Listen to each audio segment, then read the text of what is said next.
You ever have one of those moments when the air around you feels heavy, like the world just quietly decided to humiliate you?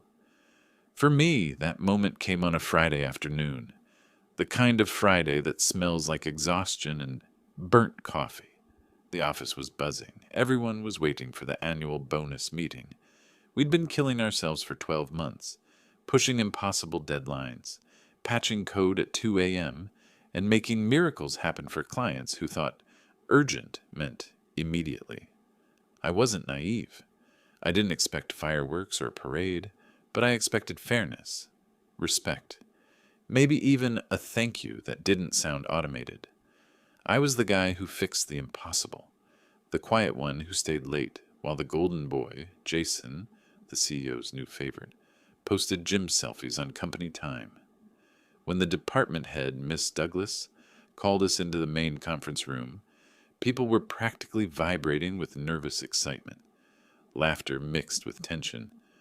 I sat in the corner, pretending not to care, but my stomach was a knot. I'd given this company everything: weekends, birthdays, sleep. I'd mentored half the team, written systems that kept their data from imploding, and made her look competent more times than I could count. Miss Douglas strutted in like a queen inspecting her court, heels clacking against the tiles, that self-satisfied smirk she wore when she thought she was being generous. She cleared her throat. "I just want to say how proud I am of each and every one of you," she began, in that voice that oozed management sincerity. "This year has been challenging, but we've come through stronger. Some of you have truly gone above and beyond." Her eyes landed on Jason first, of course. "Jason," she said with a smile that could curdle milk, "your creativity and leadership have been invaluable. On behalf of the company, we're awarding you a performance bonus of $50,000. Applause exploded, fake smiles everywhere. Jason did that modest shrug people do when they think they're being filmed. "Oh, me? Wow, I'm humbled." He even winked at me like we were in on some inside joke. I forced a grin. Inside, something in my chest cracked. Then she turned to me. "And Ethan?" For a second she hesitated. Maybe guilt, maybe amusement. "We wanted to recognize your consistency, your dependability." She reached into a small envelope, pulled something out, and placed it in my hand. A gift card. $2. Two. The room went silent for half a heartbeat before Jason laughed, loud enough for everyone to follow. "Hey, at least you can grab a coffee, man." My face burned. I forced a chuckle. "Yeah, guess caffeine's all I need to stay dependable." Miss Douglas beamed, oblivious to the weight of what she'd just done. Or maybe she knew exactly. Maybe that was the point. A public reminder of who mattered and who didn't. When the meeting ended, people avoided my eyes. A few mumbled half-hearted, "Sorry, man," before rushing out. Jason slapped my back like a frat boy. "Don't spend it all in one place." I walked to my desk in silence, my mind strangely calm. Not angry, not even sad, just hollow. I stared at that card for a long time.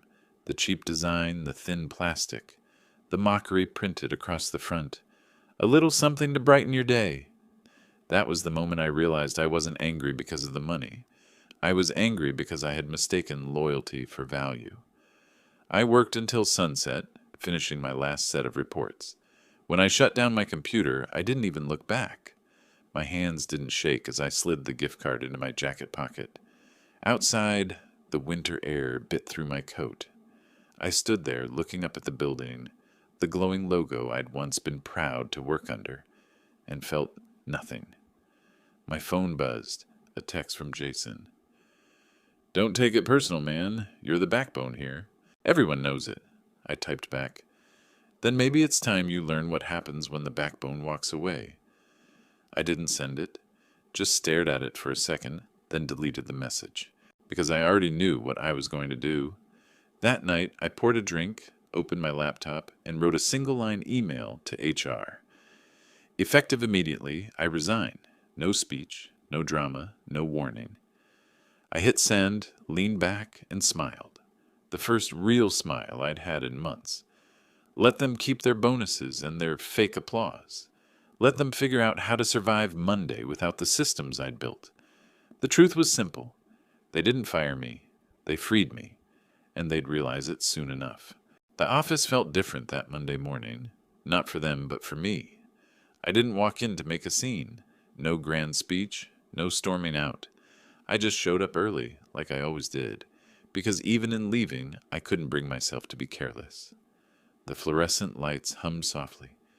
Desks stood empty, still carrying the smell of stale coffee and too many deadlines. I went straight to mine, the same corner spot where I'd built everything, literally everything. Our data management system, the automation tools that kept client reports running, the scripts that balanced server loads when everyone else was asleep. Every part of this company's engine had my fingerprints on it. I didn't touch a thing on the network, no deletions, no sabotage. That's not who I was. I didn't need to destroy anything. The truth was simpler, colder. I was the only one who understood how it all worked. I started gathering my things. A couple of notebooks, a few family photos. The plant that somehow survived the air conditioning. There wasn't much. I'd always kept my world small. When people began trickling in, they barely noticed me. Most avoided eye contact, pretending to be deep in morning emails. One or two tried a sympathetic smile, that corporate kind of pity that never costs anything. Jason strolled in late, coffee in hand, designer jacket slung over his shoulder. He froze when he saw me packing. "Dude, what's going on?" I zipped up my bag. "Just taking your advice." He blinked. "What advice?" "Not to spend it all in one place." His grin faltered. "Wait, you're quitting?" "Come on, man, don't be dramatic. The gift card thing was a joke. You know how management is." I looked at him, steady, quiet. "Yeah, I know exactly how management is." He shifted his weight, suddenly nervous. "You're serious?" "I was serious every day for 3 years. Just no one noticed." Miss Douglas appeared a few minutes later, clipboard in hand. The kind of person who looked inconvenienced by other people's existence. She spotted my bag and frowned. "Ethan, what are you doing?" "Leaving." Her frown deepened. "Leaving for the day?" "For good." She gave that tight smile, the one she used when she wanted to sound empathetic, but couldn't fake it convincingly. "Ethan, if this is about the bonus, it's about respect." I didn't raise my voice, but it cut through the noise of the office like glass. "You made your priorities clear." "Let's discuss this privately," she said, glancing nervously toward the others. "No need," I said, sliding my resignation letter across her clipboard. "It's all in write-on, effective immediately." Her mouth opened and closed like a fish gasping for air. "You can't just walk out." "I can," I said, slinging my bag over my shoulder. "You taught me how replaceable I am, remember? So go ahead, replace me." I walked past her, the click of her heels following me down the corridor. "Ethan, wait. Let's be professional about this." I stopped by the door, turned just enough to meet her eyes. "I'm being professional. I'm just done mistaking professionalism for silence." Then I left. No goodbyes, no glances back. Just the cold rush of winter air as I stepped outside. The city was waking up, buses roaring, horns blaring, people clutching their coffees, chasing something they thought was worth it. I stood there for a moment, watching the glass tower fade behind me in the reflection of a storefront. My reflection looked lighter. That night, I didn't celebrate, didn't call anyone. I sat by the window of my apartment, laptop open, staring at my inbox. Notifications were already rolling in. HR confirming receipt of my resignation. A few coworkers pretending to be shocked. One message from Jason that just said, "You'll regret this." But I didn't. I slept for the first time in months. No alarms, no anxiety. When I woke up, sunlight filled the room, and for the first time in years, I didn't feel like I was running behind. In the quiet, something new settled inside me. Not peace, exactly. Something colder, sharper. Focus. I opened my laptop again, not to check work emails, but to open my own files. The ones that mattered. The ones I'd built quietly in the background. Personal tools, automations, frameworks I'd created on my own time, independent of their systems, my safety net, my leverage. I wasn't planning revenge. Not in the loud, cinematic way people imagine it. I just wanted to build something better. Somewhere that wouldn't mistake loyalty for weakness. But deep down, I knew what was coming, because I'd left them my silence. And my silence was the only thing keeping their entire structure from collapsing. 3 days. That's how long it took before my phone started buzzing again. At first, it was a single text from a junior analyst. "Hey, Ethan. Weird question. Did you change the access settings before you left? The dashboard's not syncing, right?" I stared at the screen, half smiling. No, I hadn't changed a thing. Everything was exactly as it had always been. That was the problem. By the second day, my inbox filled with messages. Polite at first, then frantic. Reports weren't generating, automated summaries weren't being delivered to clients. The performance review tracker, the one that Miss Douglas insisted she could handle herself, had started spitting out nonsense data. The beauty and the danger of what I'd built was its simplicity. It looked easy. It was not. Every system in that place spoke a language only I fully understood. A patchwork of logic and precision I'd developed over years. My scripts were living things, delicate and interdependent. You couldn't bully them into working. You had to respect them, and no one there ever had. By Friday, they'd stopped pretending it was a small glitch. I got a call from the IT manager, Martin. Good guy, one of the few who'd ever treated me decently. "Ethan," he said, voice tight, "I know you're gone, and I respect that, but everything's falling apart here. We can't find half the client records. The project metrics are blank. The CFO is losing it. Do you still have access?" "No," I said. A pause. "Could you help us out, maybe? Just walk us through some of the back-end logic." I looked out the window at the street below. "Martin," I said quietly, "you know I would have done that for free if they'd treated me right." He sighed. "Yeah, I know." After that, I didn't hear from him again. By Monday, the panic reached a new level. A post popped up on LinkedIn, one of those vague corporate announcements that sound calm but smell like gasoline. "We're experiencing temporary technical difficulties impacting client report distribution. Our team is working around the clock to resolve the issue." Translation: "We're drowning." Jason, of course, was suddenly very quiet online. The man who couldn't go an hour without posting a motivational quote hadn't updated his feed in days. A former coworker, Hannah, called me that evening. Her voice trembled. "Ethan, I don't know what's happening. Jason's blaming the old systems. Miss Douglas is screaming at IT, and half the clients are threatening to terminate contracts.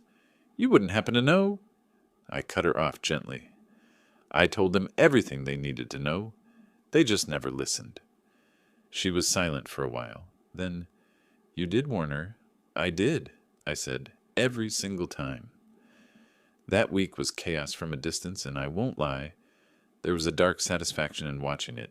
Not joy, not cruelty, just justice. Miss Douglas had built her empire on efficiency metrics and condescension. Jason had built his reputation on my work.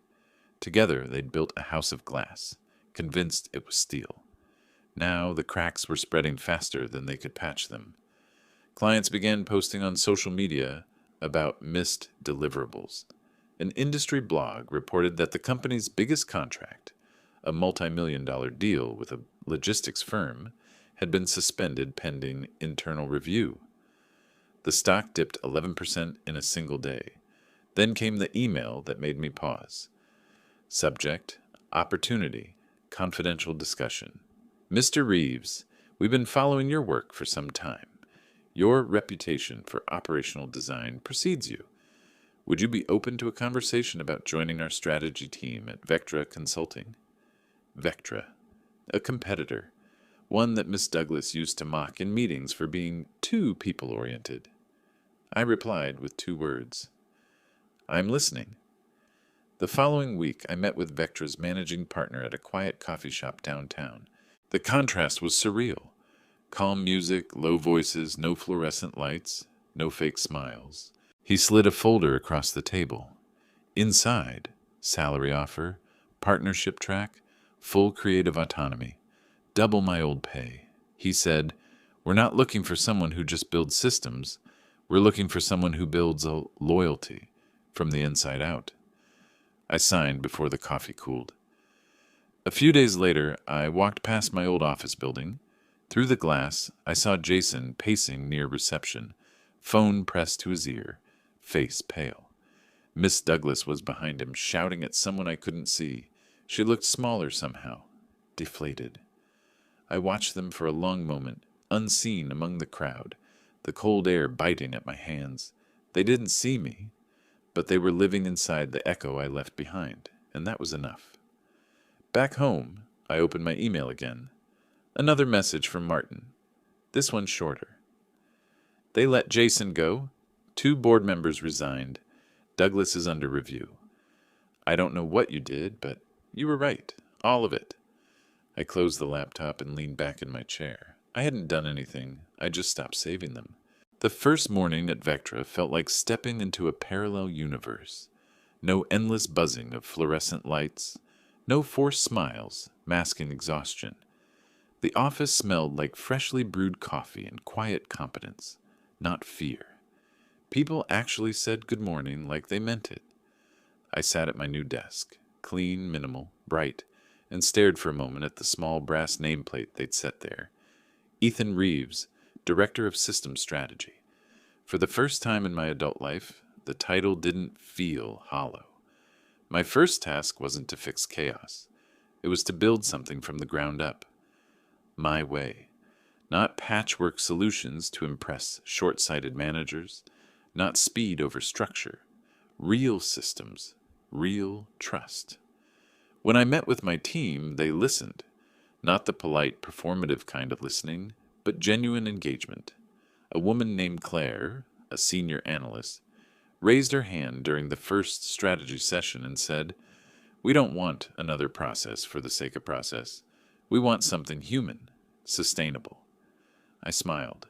"Good," I said, "because I don't design for machines. I design for people." They got it, immediately. In the first month, we rebuilt 3 of Vectra's client frameworks. We didn't just make them efficient, we made them personal. Calls, feedback loops, human check-ins.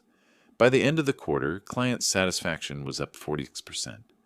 The board called it a miracle. I called it common sense finally respected. Meanwhile, the outside world was watching. Rumors about my old company, Barrington Analytics, had turned from whispers to headlines. Their top clients were leaving. Reports leaked about data inconsistencies, internal mismanagement, and unfulfilled deliverables. Then one morning, while reviewing a performance dashboard, Claire looked up from her laptop and said quietly, "Ethan, you should see this." On her screen, a breaking business news post. Barrington Analytics loses 3 major contracts to competitor Vectra Consulting. I didn't react. Not at first, just stared at the headline while sipping my coffee. But inside, deep inside, something settled. Not triumph, not revenge. Closure. They hadn't been beaten by sabotage. They'd been beaten by competence. A week later, I received an email from an old client, one of the major accounts I'd built at Barrington, a logistics company called North Peak. "Ethan, we've been trying to keep things running with your old team, but it's not the same. You built something real with us. Are you open to talking about taking over our account under Vectra?" I read it twice, then 3 more times. By the end of that month, 5 of my former clients had joined Vectra. Not because I asked them to, because they chose to. Every time I signed a new contract, I thought of that moment in the conference room. Miss Douglas handing me that $2 gift card with her bright, empty smile. $2, 2 years of loyalty, 2 seconds to destroy it. By summer, Barrington's collapse was complete. Jason's name disappeared from LinkedIn. The company's website stopped updating, and one morning a message landed in my inbox with a subject line that made my stomach tighten. From Rebecca Douglas. Subject, coffee? Ethan, I hope this message finds you well. I'd like to discuss a potential opportunity to collaborate. Perhaps over coffee? My treat. For a few minutes, I just stared at the screen. The irony hit like cold water. Coffee. I hadn't thought about that gift card in months. It was still tucked in a drawer somewhere, unspent, untouched. I didn't reply immediately. I let the message sit there, unread by her tracking software, marked only as seen. That was the thing about power. When you finally had it, you didn't need to announce it. You could afford silence. That night, I walked home through the city lights. The streets reflected on wet pavement, just like that first night I left Barrington. But this time, I wasn't empty. This time, I knew what my work was worth. As I passed a small cafe, I stopped and pulled the old gift card from my wallet. The logo was faded now, edges worn smooth. I walked inside, ordered a black coffee, and handed it to the barista. She scanned the card, smiled politely. "You've got 2 left. Lucky timing." I smiled back. "Yeah, guess so." I left the cafe with that coffee in my hand, steam curling into the night air. Somewhere across town, Miss Douglas was probably rehearsing whatever apology she'd convinced herself I needed to hear. She was wrong. I didn't need an apology. I needed her to understand what silence really costs. That night, I opened my email again. Her message was still there. I typed 2 words in reply. "Tomorrow works." Because this kind of story deserved an ending. Not with shouting, not with revenge, but with clarity. She chose the same cafe chain where it all began. That irony wasn't lost on me. When I arrived, Miss Douglas was already there, sitting at a corner table, fingers wrapped around a paper cup, phone face down, posture rehearsed. She'd aged, but not gracefully. Stress had carved new lines around her mouth. Her confidence, once bulletproof, now looked brittle. "Ethan," she said, standing a little too fast, "it's really good to see you." I nodded once. "Rebecca." Her smile wavered when I used her first name. No titles now, no walls. We sat. The hum of espresso machines filled the pause between us. She started talking before I even opened my menu. "I'll get right to it," she said, voice trembling slightly. "We made mistakes. I made mistakes. You were an incredible asset, and I didn't appreciate that when I should have. Things at Barrington have changed. The board's restructured. Jason's gone. And fired?" I asked, without looking up. Her lips pressed together. "He's no longer with the company." I stirred my coffee slowly. "You mean the company that lost half its clients and 30% of its staff in 6 months?" She inhaled sharply. "We're recovering, but we need leadership. Someone who understands systems and people. Someone who can rebuild trust. Ethan, I want to offer you your old position back at 3 times your previous salary. Full creative control." I let the silence stretch until it hurt. Then I reached into my jacket and pulled out a small, thin piece of plastic. Faded edges, logo peeling.